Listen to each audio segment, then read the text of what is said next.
Un récit d'une scène réelle entre le jeune Imorou qui a abusé de Seignon, une petite fille encore immature. Imorou surgit soudain et plaque sa main sur la bouche de la petite qui lâche le sachet contenant les beignets et tente de toutes ses forces de se libérer. Mais déjà, Imorou l'a plaqué contre lui en se plaçant derrière elle. Une main sur sa bouche, la seconde sur sa poitrine, et il serre fort. La petite s'affaiblit. Il la laisse s'écrouler par terre et monte sur elle.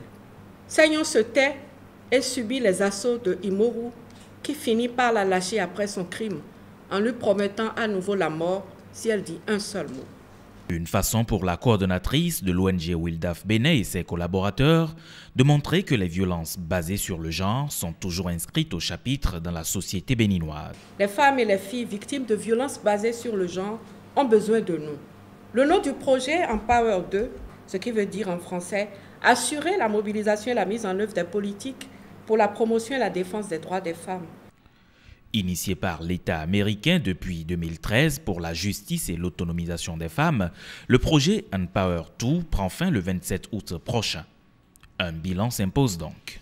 Les communautés locales ont une meilleure connaissance des conséquences néfastes du mariage des enfants. Les services d'assistance et de prise en charge intégrés des victimes de violences basées sur le genre ont augmenté et les capacités des victimes sont renforcées en vue de leur autonomisation économique.